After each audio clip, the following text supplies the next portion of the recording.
How's it hanging, YouTube? Peter here, your ginger Geordie geek. Welcome back to the channel. And if this is your first time on the channel, this is My, one of my shows where we meet someone from the comic book collecting community. We'll learn a little bit more about them and we'll have a little look-see at some of the things they have in their collection. Now, before I introduce my guest, I just do want to give a bit of an apology. I mucked up the time zones, so I was working on the wrong time zone, so I do apologise that we're an hour late, but that's completely my fault, so sorry about that. But I'm excited tonight because when you think of comic book content creators, YouTubers in the comic kind of sphere, there are a few big hitters, and for a little small channel like mine, I'm over the moon to have one of those big hitters on the show tonight, and that is, of course, Mickey from SWAGGLEHAUS Comics. Mickey, how are you, sir? I'm good, Peter. Thank you so much for having me, and I'm honored to be on the channel. I've been a fan of your channel for a while now. I actually, the first time I was introduced to it, maybe we'll get into this, was at San Diego Comic-Con. I don't know if you remember, you filmed a little thing for Efren, and so I had a panel, and I got to see you up there. So we brought you to San Diego, and right. I've been following you since. So thank you so much for having me. It's a pleasure.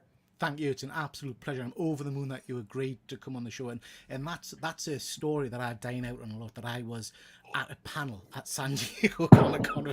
You were there. You were definitely there. I was definitely there. Yeah. So yeah, really pleased to chat with you tonight. We're gonna ask a little bit about you. We're going to find out about your likes and dislikes, and we're going to find out about your YouTube channel and your collectibles. So really keen to get stuck into that. Just before we do that, Mickey, I do just want to quickly jump into the chat.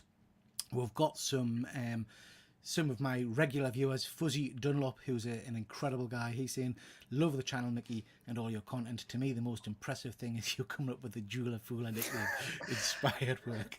I'm glad you appreciate that. Like, I thought that was funny, and then it's one of those things, like it didn't really feel like it caught on in the comments, but I was like, this is like the perfect little quip headline. Yeah. But I'm glad that Fuzzy liked it. Yeah. And Fuzzy's got good taste, so if he's saying he loves your channel, it's good stuff. We've got MJ Comics, James from MJ Comics, another big favorite YouTuber over here. So nice to see you, James. Got my pal Terry. Nice to see you, dead man. Always fun to see you. We've got Chris Bell. Nice to see you, Chris. I hope you are well. And we've got Big Stack. Big Stack sent a couple of questions in for you. So what we do, Mickey, is I've got some set questions, and then we've got a couple of questions that the great Instagram public have sent in for you. Nothing taxing, but a few interesting ones. So Big Stack sent a few of them in. We've got Phil. Nice to see you, Phil. The Empire Strikes. He was a guest on the show not so long ago and showed us some amazing 1/6 scale action figures and collectibles. So that was great fun. We've got Jack. Always a pleasure to see you, Jack. And Chris, note to self, don't let Mickey organise drinks at the local brewing establishment. My fault, mate. It wasn't Mickey. It was my fault. Absolutely my fault. Yeah. No, it's the time zone is tricky. It's tricky over there. I didn't notice it either. Although I just saw the time. I was like, yeah, I think this is right. I don't know. It's about right. But I stream an awful lot with Efren. Yes. I do. Crikey, I'm on with Efren almost weekly. But his in the States, see, we're not used to it over here because we're just a little country. Over in the States, you don't even just have one time zone, do you? It changes depending on where you are in the country, obviously. Yeah, so, it does. Yeah. Not to worry, we got there. Yeah. Nice to see you, Wayne. I hope you're well. MJ just saying good evening. Oh, we've got Yuko Demands Treats. Nice to see you. Hope you're well, bud. And we've got Jason Parker. Jason's an incredible guy. Well worth checking out his channel if you've not seen it yet, Mickey. He's Mr. 9.8. He's amazing. Oh, definitely will. Yeah. And we've got Kenneth. Always nice to see you, Kenneth. Hope you're well. And we've got Andy, one of my pals from a show that we do on a Thursday night called the Killer Comic Show. So again, Andy, always lovely to see you. Fuzzy, I've taken credit for it at least 4 times, I'll be honest. Yeah. Run with it, Fuzzy. I'm glad that someone is keeping it alive. It's yours now, Fuzzy. It's yours. And speaking of Efren, there he is. Efren. Nice to see you, Efren. Hope you're well. Good to see you, bud. Okay, Mickey, we'll start straight on with the questions. Oh, and we've got Austin. Sorry, nice to see you, Austin. One of my other favourite hobbies aside from comics, Mickey, is toy collecting and 1/6 collecting. Austin has got a phenomenal collection, and he's just redesigned his room, and it's amazing. So yeah, nice to see you, Austin. Hope you're well, bud. Okay, Mickey, let's get the show on the road with a nice, easy question for you. Tell us a little bit about your backstory. I'm interested in what got you into collecting, but also what got you into this YouTube game. Yeah, I guess there's two different parts to it, but I'll start with the collecting thing and kind of give it the quick TLDR. But I'm definitely a product of the comic book craze in the 90s. You know, all the LCS is popping up, and I guess a lot of people kind of point it to the Tim Burton Batman movie as sort of being the thing that spawned it all. So it definitely, I think I have memories of it being one of my first movies, seeing that in theaters, and then that summer. My dad probably would have taken me and my brother into comic book stores. So it was like right from the movie theater into the LCS was the initial sort of trip. And I don't know what it was. I kind of got into Spider-Man right away and Batman, and it kind of led me sort of down the path. And collected for many years as I was a little kid. And then kind of as you do, you fall in and out of the hobby throughout the times as you get older. And then when I was like around 2017 is when I kind of really got back into comics in a big way, and started like heavily collecting again. And then when COVID happened and I was out of work and not doing anything, and I thought I had some time on my hands, and at that time I was consuming a lot of comic book content on YouTube, and I was like, oh, this looks kind of fun, and maybe I can throw my name in the hat or add to the conversation in interesting ways. And so I just decided that it'd be fun to sort of start a YouTube channel during the lockdown time, and you do one, and then you just, as you fall on the treadmill, and now it's like, hey, it's 2 p.m. It's time to do the show. Where are you at? Like, let's go. And so that's kind of what it's been for me, at least in terms of the broad overview. Yeah, I think there's a lot of us started around the COVID time in terms of YouTube, but the collecting bug, like you say, started much earlier. And I think people in the chat, Fuzzy in particular, will probably be groaning when you said Batman, because they know Michael Keaton's a bit of I want to say fetish of mine almost. I absolutely adore that 89 movie. Oh, Michael yeah. Keaton. It's amazing. Yeah, and I do attribute that's probably what got me really into comic book collecting and loving the medium so much. So I'm going to deviate slightly. Favorite Batman, Mickey? Are we talking like the actor who played Batman, or are we talking? I have to go. I'm going to say Christian Bale, but I don't know if Christian Bale is the best Batman, more so than just. I just think that the Christopher Nolan movies are just so amazing that he just indirectly becomes my favorite Batman. Because I do think that like you said, Michael Keaton had a great take on it, and there's been other actors who have had like really good takes on it. But I guess if you have to get me the answer, I'm going to go with Christian Bale.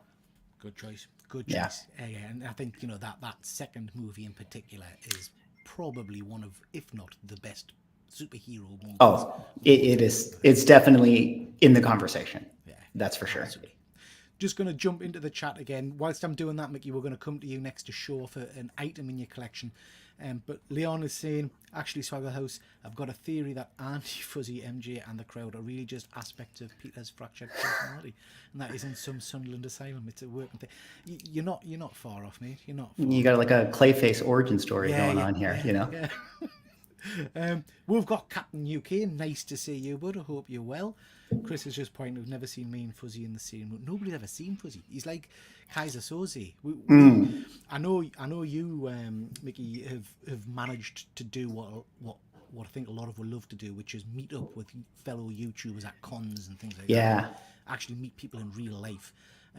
Fuzzy has never been seen. Now I think he's probably been with her, just nobody knows. Because he's an interesting one.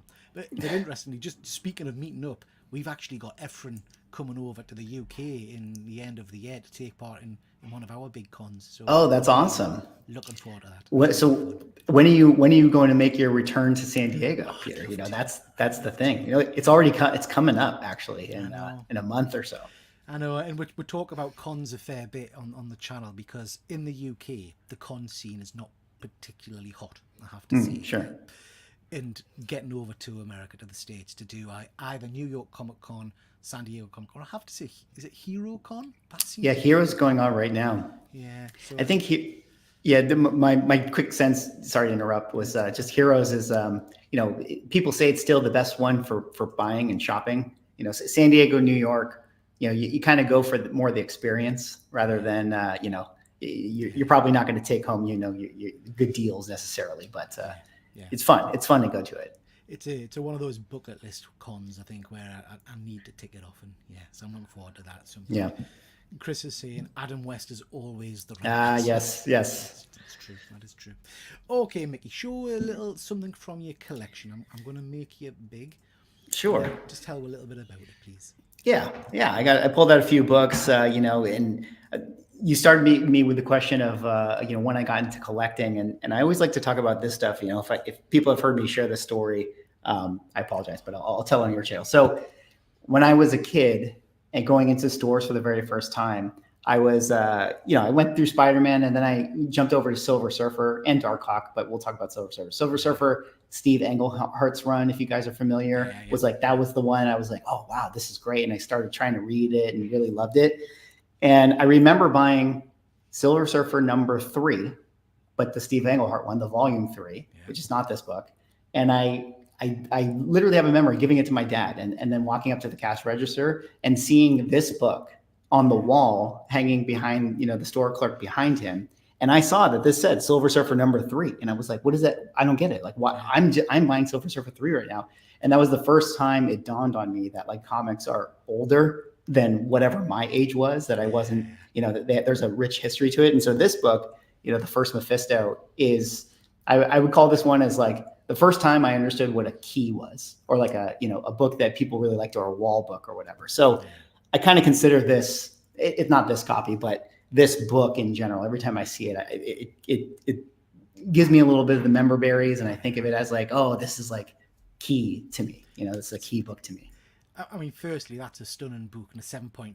And that is really impressive because it's a hard one to get. The square bound is always really tricky. Yeah, so that's a lovely book. But your memory story there is beautiful, because I'm similar to you probably in some ways in terms of my collection. A lot of it is based on nostalgia, and I've just picked up actually a UK version of a book that I remember buying from our news agents back in the day when I was maybe 12, 15. And it's a version of Secret Wars, but the UK kind of newspaper style comic. Yeah. It's got no value, but it's a memory attached to the book. That's important to us. So stunning book. Love that. MJ, I remember this, MJ. So James is the Silver Surfer 3, the first spec book I ever bought. We around the time of, was it WandaVision? That book got really excited. Oh yeah, people were sure Mephisto was going to be in the book. When I got back into collecting in 2017, it may not have been 2017. It's not the specific copy that I showed, but this book was the first like, oh, I'm going to like spend 3 figures on something. Like that was that was the one for me, and so it was kind of my first, I guess, spec, if you will.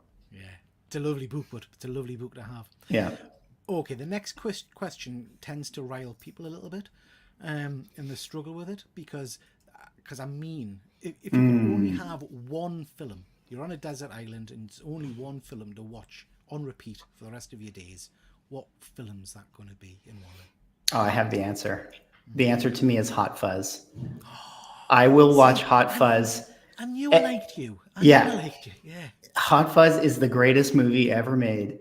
I can watch it anytime, like any day, day or night. If I'm in a, want to watch a comedy vibe, if I want to watch like an action thing, even if I'm, want to watch something casual, I get something from it every time. I think it's so brilliant, and I love Edgar Wright's movies, but that one in particular to me is just that to me, it's like I can watch that all day, every day. I mean, and Simon Pegg is just an institution over here. He's amazing. Yeah. MJ is just saying here, what a great answer. It absolutely is. Leon is just saying he's got a worthless comic collection where I have lots of fond memories of when I used to have lots of money. Absolutely. Oh, so Mickey, if I was to push you a little bit further, then superhero movies. If you could only watch one superhero style movie. Let me think on that one. I mean, Batman, Dark, the Christopher Nolan stuff, the trilogy. But then if I have to choose one of them, I might say the first one actually, because it's the origin, so it feels more of like it can be its own standalone. Like if I had to just watch one, I'm tempted to also say Iron Man, but I'm just gonna go with Batman Begins. Batman Begins. I think that's the one for me. Yeah, I think it's a solid answer, and Iron Man's a real interesting one because I remember seeing that and. That was kind of one of almost the first times, I'll say X-Men as well, one of the first times as a comic book fan, you kind of felt legitimized because the general public were coming out and saying, have you heard of Iron Man? Yeah, I've heard of Iron Man. It was great. Yeah. And it was the one that Batman, we've had Batman, right? Like, Michael Keaton did it and it's been, like Adam West was in his show, but it really felt like when Iron Man was done and done well, that really was like, oh, wait a minute, like any hero can really be done, in a way. It really opened the doors. I mean, literally it did for, the rest of where we are today. Highland G, nice to see you, Highland G. He can't stand Hot Fuzz, but he's saying Iron Man is almost a perfect for a superhero origin film. Yeah, I agree. Yeah, with Iron Man. Chris is saying Flash Gordon. Oh, yeah. Yeah. What's yours, Peter? Do you have one? Mine. See, I get out of it. Mine changes all the time. But I think in terms of superhero movies, I'm not used to being asked the questions. In terms of superhero movies, it's either Civil War because I do love that. Yeah, Civil War's great. I love Winter Soldier is superb. But I'm wussing out there. I'm giving you 3 answers. But in terms of, I'm going to sound really soppy here, Mickey. In terms of feeling of movie, Endgame, that scene at the end, Captain America scene, Assemble, I fill up every time I watch that, and I don't know why, because I've seen it so many bloody times. But every time it gets us, and when he holds Mjolnir, I just think, that's a good one too. I mean, that moment, the first time in theater was pretty incredible. Yeah. We've got Nando Knight. Nice to see you, Nando Knight. What's up? Good. Hope you're well. And the first Guardians, again, that's a one that really took a lot of people by surprise. Yeah, that's one that as far as like a standalone, kind of origin to them, top to bottom, it's so solid. Yeah, absolutely. And Captain America: Winter Soldier, that's always a popular one. To be fair, scene-wise, Endgame wins. Yeah. Triple K, you're very quiet compared to the guest. I shall move my mic up and increase it in volume in a second. Okay, Mickey. So, another item. Show me what else you've got in your collection, bud. Yeah, let's pull out some stuff here. I got a couple different ones. I don't know. What can I do with the story here?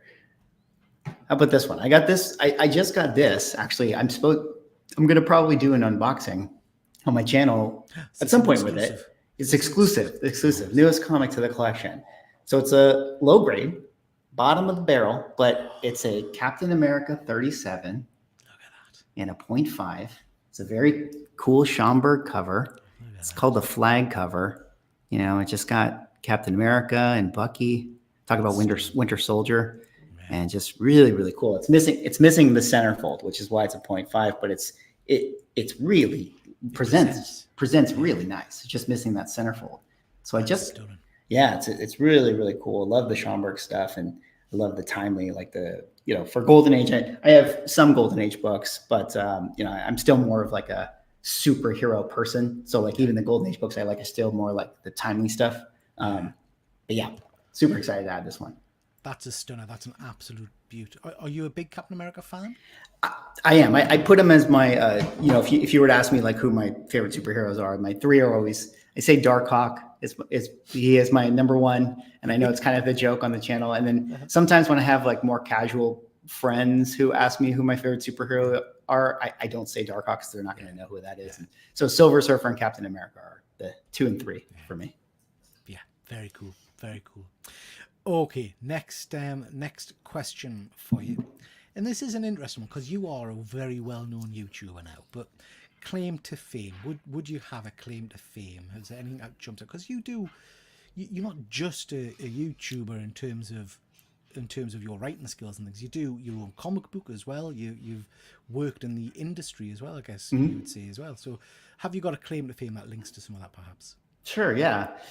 Yeah, I have a good claim to fame. This is one. So I outside my YouTube, I work in film and entertainment. I've had a long career directing music videos and commercials and writing screenplays and stuff.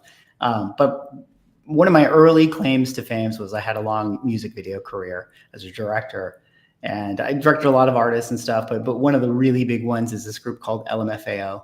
So they have like "Sexy and I Know It" and Party Rock Anthem and Shots, Shots, Shots. And so I made all their music videos and stuff. Oh, wow. And those are ones that are, as far as my like a director reel is concerned, when I do commercials today, they're always like, we love what you did, with the dancing and the blah, blah, blah. And like, we want to bring that to it. So that's kind of my claim to fame. So whenever I get hired, they're always pointing to those things, It's like, can you do that for us? So. Very cool. Very cool. Yeah. Okay, mate. Show another item. What else have you got to hand there? Yeah, what else do I got? Let me pull this out. I'll show my other little kind of golden age one here that is kind of a fun one. It'll go next to my Captain America, but this is Superman number 13. Wow. It's just kind of an early Superman one, by him punching one of the, I guess it's not a swastika yet. It's the Iron Cross here, but they were kind of, starting to get into the World War II propaganda. It's 1941. And I think this book's claim to fame is that it's the first DC publication. It has this little stamp right here, which would become sort of synonymous. But I really like the Superman stuff. And I kind of feel like, I don't know, I say this on my videos sometimes, and how I think like, I feel like the culture forgets that Superman is S tier. He's tier 1, like now it's like, obviously everybody likes Spider-Man and Batman, but I just think that we forget, and if James Gunn's film comes out and it's like, and he's done as well as he can be, I just think that, Superman he's the flagship superhero. And I guess my question about Captain America was slightly loaded because I get a little bit of stick because I'm a big fan of, I believe that our best heroes are the heroes that should inspire us to be better people. So I love characters like Captain America, like Superman, those kind of characters, which seem to have gone out of favor a little bit.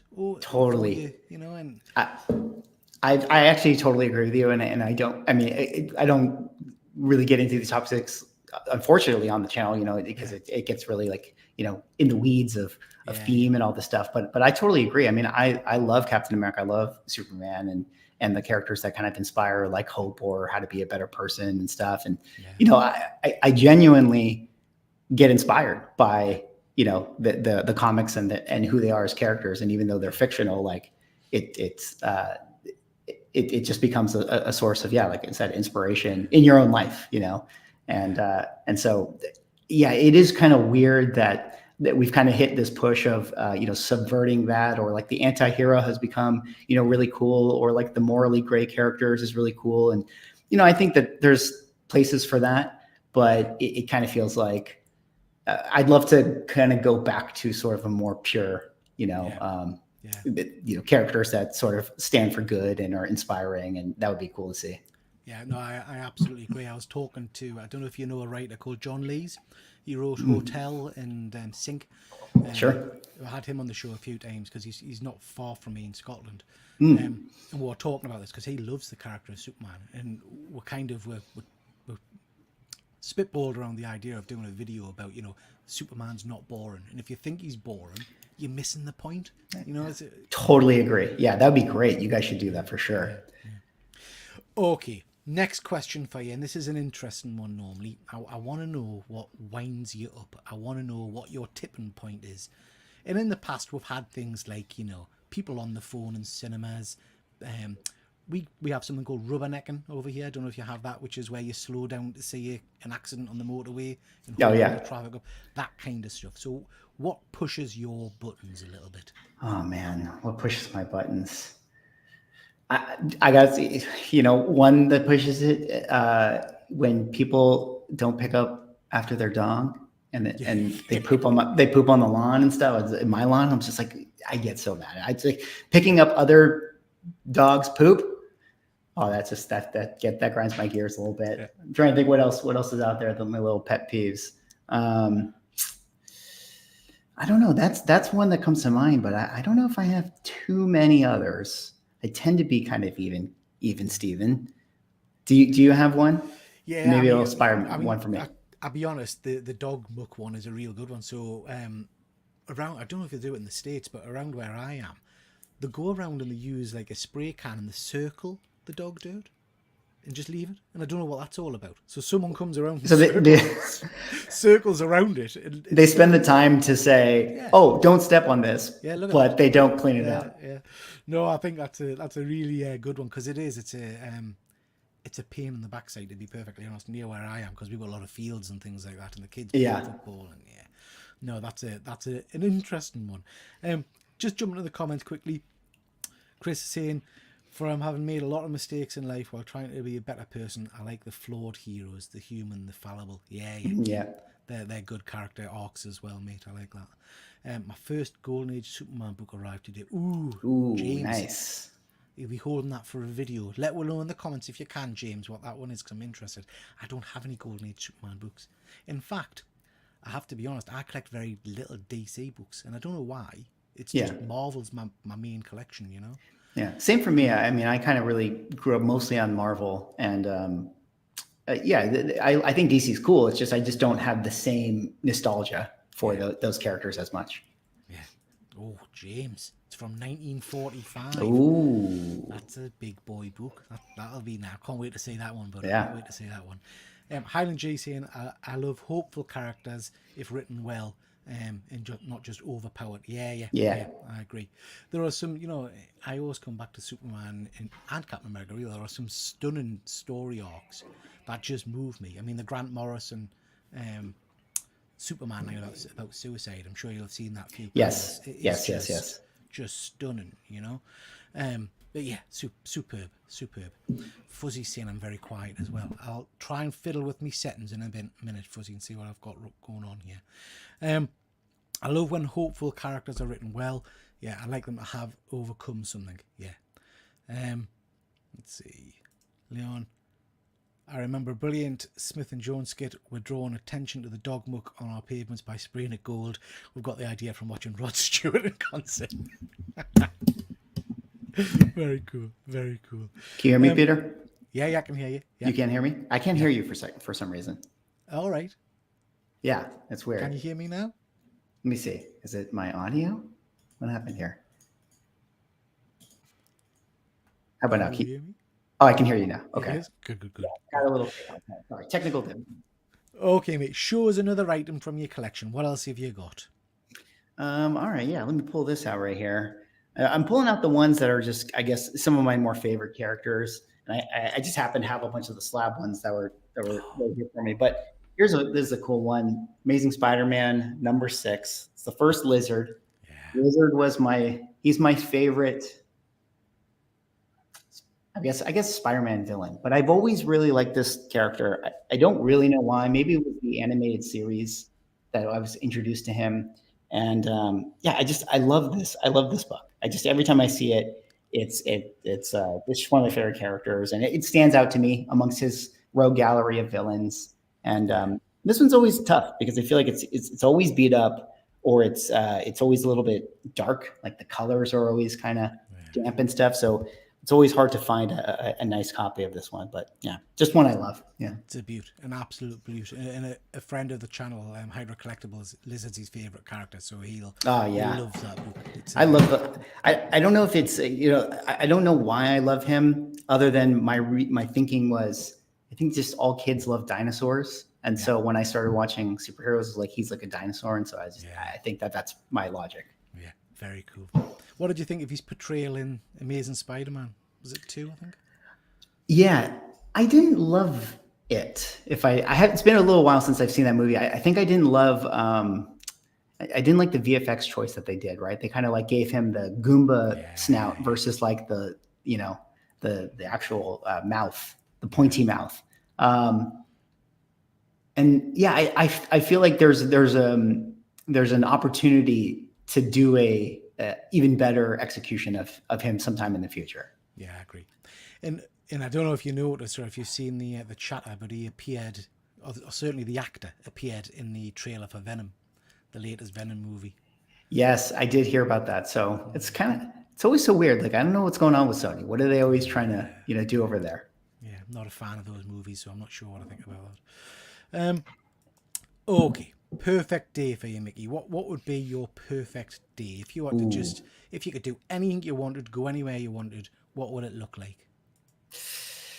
I'm going to say some version of fun in the sun. Being outdoor in the sun, maybe by a pool or some kind of water with a nice, light, crisp beer.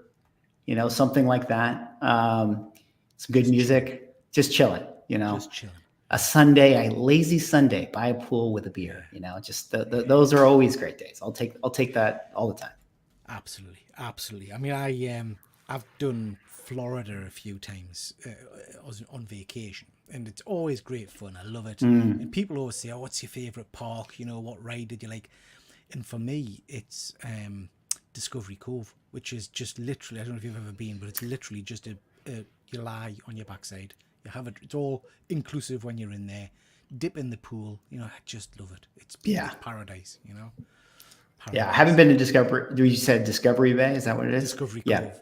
Yeah, Cove. I haven't been there, but I mean, Florida is Miami. All those places beautiful. Tampa's beautiful. Yeah, it's stunning. Okay, we've spoken a little bit about favorite heroes and villains. If you had to pick one, who's your favorite villain? Well, I guess Lizard is in there, but that's no fun if I say that again. I'll say that I probably would say Thanos is my favorite villain for multiple reasons. I mean, like I said earlier in the show, I started collecting and reading the Silver Surfer, with Steve Englehart, and that was the series that Jim Starlin would then take it over, and that would be the Infinity Gauntlet. So I was introduced to Thanos, as a kid, and I thought he was really cool. And then when they were like, I genuinely had like a mark out moment in the theater when I saw the Avengers and at the end game, or the first tease they ever showed of Thanos. Like I could not believe that they were like, they're actually going this way. Oh my God, it's amazing. And so, and then just Josh Brolin just absolutely crushed it. So I think Thanos is it's kind of an obvious answer, but it's definitely my favorite for sure. Yeah, it's a great one. And I think, in the MCU, done so well in terms of just gently introducing him film after film after film. Oh yeah. Yeah, stunning. Absolutely stunning. What about you, really quick? I know you're asking the questions, but I'm just curious. Yeah. I mean, I'm a big Thor guy. Thor's one of my favorite characters, so I have to go with Loki. I love Loki. I just love the mischievousness of him, and all that kind of stuff. But I'm also a sucker for some of the villains that aren't used a great deal. I love the Absorbent Man, Crusher Creel, people like that. Yeah. Are very cool, So, yeah, I like those kind of characters as well. I'm quite lucky in that I like a lot of variety of my characters, if you know what I mean. Yeah. But yeah, they're probably my favourites. Okay, another question for you, and this is a one where I'm interested because you are what I would class as a big time YouTuber. What channels do you watch? Have you got, if you were just to relax, what channel would you switch on? Is it a comic channel, or is it a non-comic related channel, movie channel? What do you kind of get into? Yeah, that's interesting. So for favorite YouTubes, a lot of the stuff I watch on YouTube is not always comic related. Like I watch a lot of sports channels. Like I like NFL football and hockey and soccer and stuff like that. So I watch a lot of channels that are sort of like ours, where they're very like just run by some individual. And I watch a lot of like the 49ers are my favorite football team. So if you happen to know them, so I watch like a bunch of YouTube that is like 49er specific type of YouTube. So those ones I watch a lot. I will watch some of the bigger movie ones that are news type of channels. Let me see. What else do I watch? I do watch a lot of like financial YouTube channels. Yeah. You know, I just get my news from that type of stuff. It's very, very dry, very boring. But comic channels, I try to watch as many comic channels as I can, you know, because I really do. I mean, I'm not just blowing smoke for you, but I watch, you know, you when I catch your channels. I watch Efren when I catch his. I watch Automatic and Como, who are friends of mine. I check out their channels all the time. And I really watch a lot of channels. One, because it's fun, but two, I soak, you know, osmosis. I learn a lot from other people so that if I, you know, have a video that I got to talk about a topic, I can recall other people's information and think to myself, oh, Triple G mentioned this. Oh, okay. And then I can better speak to it. So I try to, it's like I almost watch it because I feel like the responsibility to be in the know so I can comment when I have to comment. And, you know, I think that's a great comment, because a lot of people, myself included, I think, are attracted to your channel because it's not just your standard unboxing type stuff. Yes, you do some of that, but it's not just that. It's almost news. It's like the comic book news. So if I use an example, you know, the CGC shenanigans of late, it's been great to find a kind of a impartial, trusted site that'll give you just, this is what's happening, guys. This is what's going on. This is what, you know, and the fact that you got, you know, the chap from CGC himself on your channel, it's just fantastic. Oh yeah, you know? yeah. And that was a hell of a video, I have to say. It was tremendous. It was very interesting. Yeah, you know, it was some very animated comments on that one for sure. Understandably, yeah. Yeah, like MJ says, it's informational. That's the thing. It's news, isn't it? And Chris is saying, I like Mickey's individual takes on comics, the market. It's the only place I see that sort of vibe. Yeah. Oh, thank you. Agree. Appreciate that. Agree. Okay, Mickey. Now, show another item. What else have you got to hand? Have you got something else there? Oh yeah, I did pull out one, and you know, it's funny. You said him, so this is a perfect setup.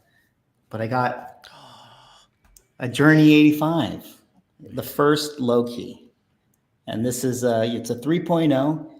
You know, first appearance of him. I think this is such a cool book that I think, I don't know, this one kind of gets forgotten a little bit in a way, you know, because it's 1962, and I feel like the 62, all the 62 books are like, you know, the really expensive stuff like AF-15 and Hulk 1 and Journey into First Thor and stuff. And so this one always gets kind of forgotten in that because, well, he's like, you know, the villain is always slightly below, but yeah, this is one that I got a few years back, and definitely paid a COVID price for this one. So it's kind of, you know, stuck in my hands for at least, you know, the long medium term here. But still love this book, love the character, and yeah, this is always a cool one to have. I mean, the early Marvel Silver Age ones are still my favorite. So that's it. I mean, and I guess that'll lead into an interesting question, I guess, in terms of seller's regret. And if you've ever sold to me, you've regretted, because I had a copy of that book. I bought it before the price went through the roof. And I sold it when Loki kind of really took a light. And I sold it for a handsome sum. But I've never managed to get it back. And it's a one that's kind of you know, I made good money, but actually I want that book again, you know? Have you ever had a book like that you've sold and regretted? Yeah, I've had some ones like that I sold. Like I let go of my my ASM3, like my first Dr. Octopus. And it's like, you know, and I made a little bit on it, but to the point where, you know, it's still expensive, you know, no matter what grade you get. So like the thought of like having to buy it back, it's like, oh man, I wish I didn't have to, you know? So there's definitely ones that I've let go that I'm like, I didn't need to sell it. Someone offered and I took it, you know, but I mean, you know, it's okay. It's there's not too many that, you know, if you're willing to overpay, you can get it again, you know? So it's there, but yeah, that was one, I think, as soon as I boxed it up and I dropped it off at the post office, I was like, oh, you know? Yeah, sad to see him go. Yeah. Okay, Mickey. So we're gonna do some rapid questions at you now. Some questions from the great Instagram and YouTube public, who knew you were coming on the show, so have sent us a few questions your way. First question from Big Stack: What TV and film projects have you been involved with? Yeah, a few different ones. Let me see. So I started my career in music videos predominantly. So done tons of music videos for artists. I mentioned them already. Other ones like Katy Perry and Little John and Soulja Boy and a lot of artists like that. And I've written a lot of screenplays, some of which have been optioned. I can't think of nothing's like too high profile that you might be aware of, but out there. I did work on this show called Arcane, which is like a League of Legends Netflix animated series that came out. Nice. I can't take too much credit for it. I did work at Riot Games. I did some early development for that show. The little thing about the story about that show is actually had been in development at their building for honestly probably like 12 years. Like that thing had been in the oven for a long time. So a lot of people had worked on it in different capacities, and I did some work over there and got to do some pieces for it, and then it turned out even more incredible than I could have ever imagined. It had been years since I touched it. But that's one that people might know, My son watches that and absolutely loves it. Oh, yeah. Absolutely loves it. And Jack's just jumping in here saying, "Are you working on season 2? He loves season 1." No, I'm not working on it. It was 2017. I did a lot of work for Riot, and so I was in their building, and it was kind of like an incubation. Like they have like a campus, it's there. Yeah. It's siloed. It's people are in rooms, and you're just working on stuff, and eventually they had their baby when they had it. So that was like it already came out years after I had touched it. So, but yeah. So I'm excited to see where they go with it with season 2. And sorry, not to derail and make the answer long. They actually had announced that season 2 is going to be their last season before they decide to move on to other types of projects. And that was something that didn't surprise me because, like I mentioned, like they have been working on this for a long time. And I had thought to myself, like, oh, they're probably a victim of their own success here because now the expectations of season 2's got to come. And I'm like, how far have they gotten, with this? Like, they've been working on this for a long time. It's like now they have to churn out 10 more episodes and 3 more seasons. And I'm like, I don't think they have it. I don't think they have all that material, So I wasn't surprised to hear them say that they're going to put a period at the end of the season. As soon as we're finished here, I'm going to go and tell my son that I've been talking to me because he'll be over because he loves it, absolutely loves it. I have to say. Jack's saying the animation styles up there are the best for me, bit like Into the Spider-Verse. Yeah. I mean, definitely was an inspiration. They a lot of the answer. I think at that time, let me think. 2018 was first Spider-Verse that came out. So they had been having conversations about that. So yeah, they kind of informed each other in that sense. Yeah. Very cool. Another one from Big Stack. You once did a video on a trade in which you got scammed. Did it get finally resolved? So sadly, there's no real happy ending here. I guess a quick recap. Yeah, I did a trade. It was a through mail. I did a kind of a stupid thing. Didn't protect myself in the proper ways. But some of the books were found by some guy who had bought them from the scammer, and we kind of hit this stalemate. And I did what I could, legally through all the various channels, police, FBI, all this stuff. And I had a detective on the case, but I'm pretty low priority for that person. Like I'm sure he's got a stack full of real crimes, and then he has this comic book crime, and he's just like. So I was on the phone with him a couple of times, and I told him the story, and he took my report and kind of went back a little bit back and forth. But yeah, there's nothing really to report back on it. It's sadly a sign of the times, isn't it? When you're on things like Facebook and stuff like that. I don't know what groups you're on, but on the comic sites I'm on, there's constantly kind of for sales come up, and then a couple of hours later, there's hang on. They're my pictures, or I've seen those pictures on eBay that this guy is dodgy. Be careful, Yeah. It's just such a shame, isn't it? Such a shame. Yeah. Okay, patron of comic art, great guy who's coming on the channel in a few weeks. What's the one favorite Silver Age book in your collection and why? Let's see. Trying to think. What's my favorite Silver Age book in my collection? You know what? I'm going to say it. I'm going to say it's the Silver Surfer 3. it's my favorite book because for the reasons I mentioned earlier on the channel, which just it's the first one I recognized as a key. But I want to get a higher grade. It's one that I want to keep climbing the ladder for myself with it. Yeah.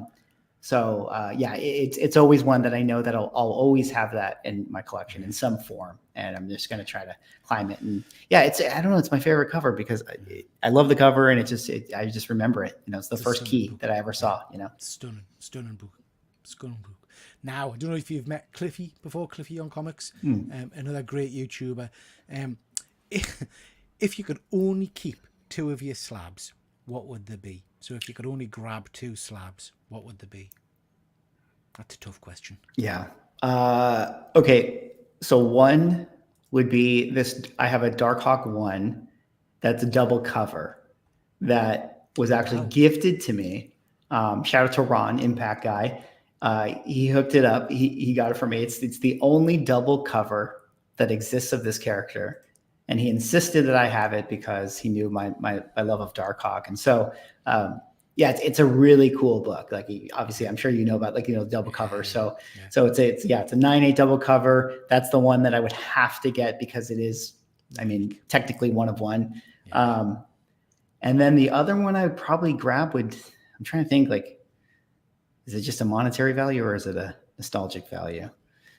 I guess the monetary one I would probably grab the X-Men one or something like that, just because it's expensive. Hey, we gotta this fire's burning down my house. I'm going to need to pay some bills. Exactly. I got to better sell this one. Yeah. Great answer. Highland G's just saying I've had people tell me that my eBay pictures are being used by others because they recognise my bed sheets. Oh my God! Wow. Very cool. Okie dokie. Next question again from Cliffy. What was the first comic he fell in love with? That's an interesting one. Oh man, Darkhawk was my first love as far as a character. So what is it with Dark? So Darkhawk's an interesting one because I'm of the age. I dare say I'm a bit older than you, but I'm of the age where Darkhawk was kind of like when I was reading and going to the comic shop and picking books off the shop. That came out around those times, and it was fresh and it was new. And I loved the character. I lost faith with him a little bit later on in the series, but initially loved him. Yeah. So what is it with Darkhawk in particular that grabs you? I think I was just I'll date myself. So I came out of 1989 Batman, went into the comic shop. Darkhawk came out in 91. So I would have been, how old was I? 7 years old when he came out. And I just think that he was a new character, and he looked cool, and my 7-year-old sensibilities were just oh, he looks cool, I like him, and I just think that he just had elements of Spider-Man and Iron Man, and he just kind of looked cool. And I just thought, it was mostly aesthetics. And then I started reading it, and I was like, oh, I kind of enjoyed this, at least as far as I could comprehend it. And I will say, he just became the character that I collected, and I actually never knew that he became kind of a meme, within our hobby. Because for me, it was, I collected him, and then I didn't really collect comics in middle school and high school, kind of fell off. And then when I kind of got back in, maybe college or just after college, that's when I started to learn people were kind of joking about, Darkhawk. And so I will say that my fandom has grown in opposition to the meme a little bit. So I kind of wear it on my sleeve a little bit. So he's kind of my answer, but I don't know if there's a better first love. I think that's a great answer. Yeah. I think for me, thinking back to reading that first Darkhawk comic, it was probably because a lot of the books I was reading were established at the time, your Spider-Mans and your X-Men, stuff like that. But the comics that really jumped out is because it was almost this could happen to me. Was Darkhawk, I could stumble into a warehouse and find an amulet, Yeah. And also, I don't know if you remember a character, Wendell Vaughn, Quasar. Oh, yeah. Loved that character as well, just great. Well, there was a little era. It was Quasar and Darkhawk and Sleepwalker was another one and they all kind of came out right at that time, or at least, had a little push. Yeah. Sleepwalker never really did it for us. I have to say I struggled with that one a bit. Yeah. Very cool. And then I think, that was the last of the questions. Next one for you. in terms of advice, if you could give someone a piece of advice, it can be about anything you want, Mickey. It can be about comic collecting, it can be about YouTube, general life, anything. What kind of advice would you be giving people? Oh man, I wish I had like some pearls that I could drop right now. I'll start with collecting advice. It's the cliche one. Everyone always says is buy what you like, but I would also say, really, really just have patience and be thorough with, when you're searching for that book that you want to get. Once you identify what you like, be thorough. We're in an age where there's so many places to buy comics, especially online, that, a better copy or a better price might just be one click away on a different website. So, you be thorough, be patient. Don't get the FOMO. Like, it'll be there for you, and you'll eventually get your hands on it. So I guess that's my most pure comic collecting advice. Do I have anything that's, any good life advice? Man, do you have any good life advice, Peter? You got any good ones here? Maybe it'll spawn some ideas for me. I guess mine would link into YouTube a little bit, and it would be about, making sure you get your priorities right and spend time with the people you love and enjoy. It's very cliche, do you know what I mean? Yeah. But certainly, I'm interested in your views on YouTube, really, because you are a very successful tuber now. But you like all of it. You started off at the bottom, as it were. It's very easy to get disheartened. How do you manage to move on with that? How do you not let the negative comments, if you get them, the thumbs downs, the video you've spent a long time on and it gets, half a dozen views? How do you stop that from affecting you? The truth is I just don't the truth is, of course it's going to affect you. Like, we're all human, right? You're going to see a comment, you're going to see a negative comment. Yeah, it's going to bother you. And you're going to, that one negative comment is going to be the one that sticks with you. But for the most part, I just try not to pay attention to them. I do glance the comments so that I have an understanding of what the community thinks, but I really just try not to harp on them. And I also, in truth, I kind of separate, like, SWAGGLEHAUS is a character, right? Like, there's Mickey and then there's SWAGGLEHAUS, and SWAGGLEHAUS is, he is Mickey, like he is, but I'm making jokes and I'm playing and I have a little bit of a, shtick and stuff. And so when the camera is off, like, I become Mickey again. SWAGGLEHAUS is just there for the YouTube channel. So I do kind of, disassociate a little bit. And that's actually helpful, that when someone makes fun of SWAGGLEHAUS, Mickey still is fine. So that's maybe one advice, for someone who's putting yourself out there. Cause if you do decide to do YouTube, like, you're going to get criticism at some point, and not all criticism is bad. Sometimes it's good feedback. I think, practicing, separation is really, really important, especially when you're online. And then also too, I think, in a more like kind of positive note, I think just trying to just be yourself, cause I think it takes a while to find out what that is.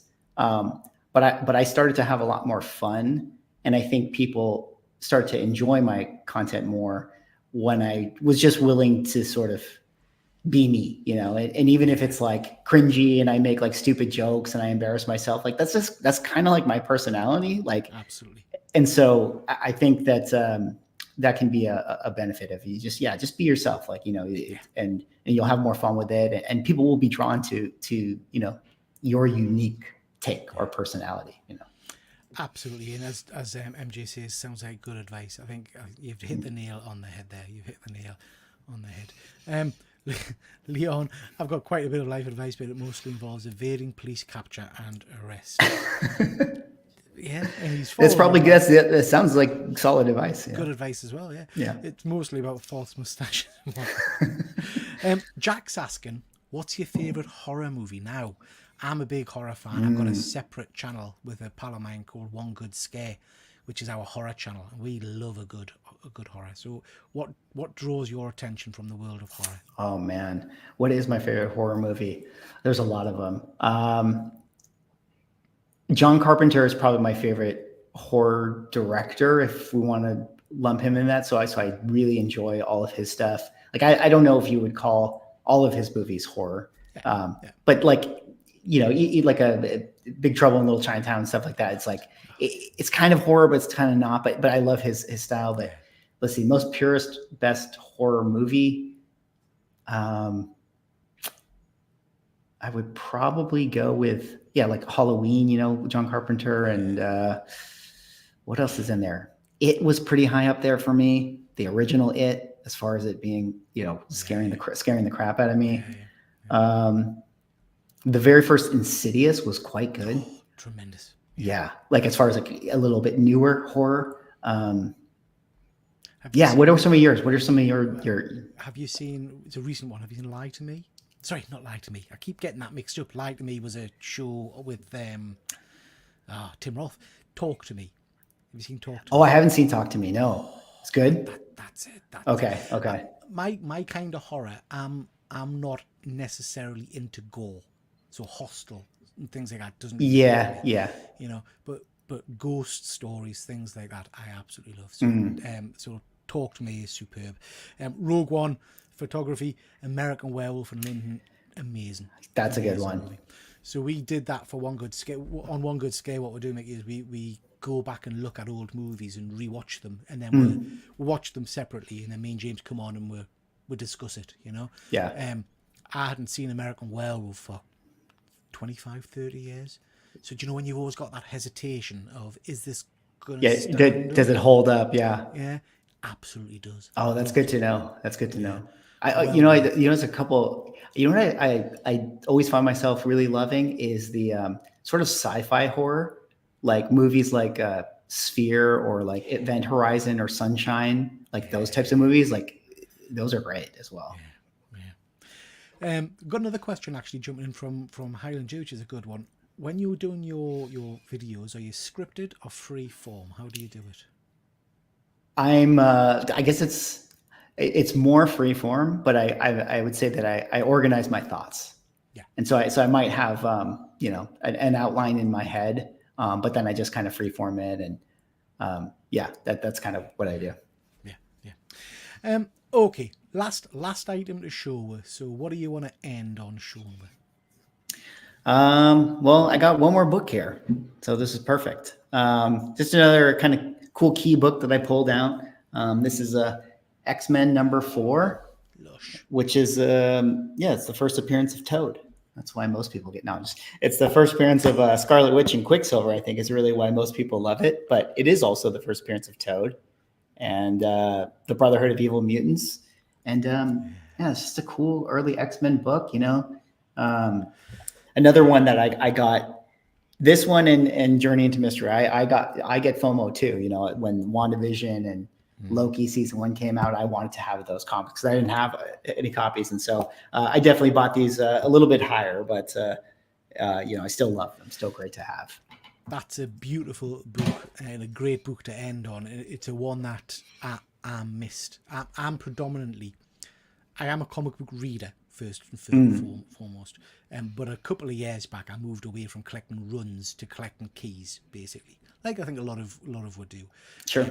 And that's the one that was always on my list, but I missed that curve. I should have picked it up before it took that kind of skyrocket. Yeah, it went up quite quickly. It did. Oh, right. I see. Empire Strikes is saying that he's rebranded himself Rogue One Photography. I like it, mate. I like it.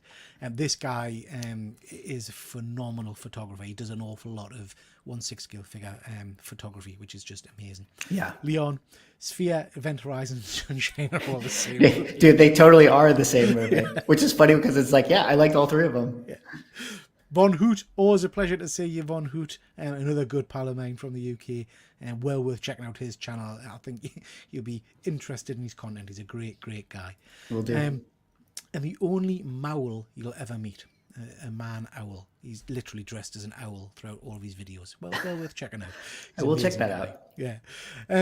Okay, Mickey, we're going to end with one last question for you, which is a little bit about your channel. Let us know what you've got coming up, what people can see in your channel. Tell us a little bit perhaps about your comic book, because I know you've done some work on a comic, and anything else you think we want to know about. Sure. Yeah. Well, my YouTube channel is called SWAGGLEHAUS, which is the name right there. It's in a way it's I think of it as my collecting blog, but I try to always sort of be a place for to talk about current affairs, whatever's going on in the hobby. Talk about whether books that are selling and getting hot, but it's a lot to do with covering kind of what I would say secondary market activity and maybe where pop culture has an effect on that and stuff. So, I try to put out a few videos a week. There's always something new going on and brewing in comic book land. So I don't have any specific, oh, this is what the next videos are coming out are going to be. I'll kind of leave that to whatever I wake up that morning and sip my coffee and say, oh, we should talk about this. Actually, that's not true. I have one thing. There's a big Heritage Auctions is having one of their big signature sales coming up. So I might do a video kind of previewing some of the big comics and stuff. And it's always sort of fun to watch those. Happen you get the big numbers and stuff. And yeah, I also wrote a comic book, which is a Lovecraftian noir kind of horror book. Speaking of horror, and I had done 2 Kickstarters for it. One was last year for the issue number 1. I recently completed a Kickstarter for 2 and 3. I'm in the process right now of fulfilling it, or I should say printing it and getting it ready to be fulfilled. And it's very exciting. It's a passion project of mine. Got a chance to do a lot of classic comic storytelling, like the detective style of comics from old, and do those types of covers and get to pull in some of my creative writing work into my YouTube world. So it's been a lot of fun to do it. Living the dream there. I think there's a lot of us who would love to put pen to paper and have a comic book under I say it's a lot of work, but absolutely do it. If you're somebody out there that wants to, for sure, just go out and do it. It's very rewarding. Yeah. So please do go check out SWAGGLEHAUS over on YouTube. Genuinely some of the best comic book content you'll find, particularly for kind of, as you've described, being informed of what's happening in this comic book landscape. So I really cannot recommend going over and checking out SWAGGLEHAUS enough. Mickey, thank you so much for being on the show. It's been an absolute pleasure. You're a gentleman for coming on. Really do appreciate it. Yeah, absolutely. My pleasure. Thank you for inviting me. It was a lot of fun, and thank you to everyone in the chat for hanging out. And it was great to be on your channel for the first time. And hopefully, Efren's going to convince you to come out to San Diego, and we'll get to see you in person for the first time. Would absolutely love to. It'd be amazing. Okay, ladies and gents, just before we call it a night, just want to quickly run through the usual housekeeping. Live show every Monday night, and we'll rotate what we're doing. So we've got Ask Us Anything with Efren. I don't know if you've seen that image of Efren there in his DD costume. Yeah. We've got our Pop Culture Catch-Up, which is going to be this Monday at 7 p.m. Geeky Art Attack, and Let's Talk Toys. And then, as ever, I've got a whole host of different videos out on the channel at the moment. A review of Rocketeer, a Stanley signed book, and my visit to a Toy Con. So please do go check those out over on Triple G Comics. We're doing a few of these at the moment. If you've got anybody that you think would be good on the show or any interest in joining, please do let one know. Just to let you know, a few that we've got coming up. We've got Chris from Comic Tropes on the 21st of June. Looking forward to that one. We've got Patron of Comic Art, and we've got Cliff on Comics coming up all in the next few weeks. So lots of interesting guests awesome to see. And that's your whack. Thank you very much, Mickey. It really has been a pleasure. And thank you to everybody that has been in the chat. You guys, as usual, have been great, and I do appreciate your support. And with that, we'll call it a night. So thank you very much, everybody, and we'll catch you all next time. Take care. Bye.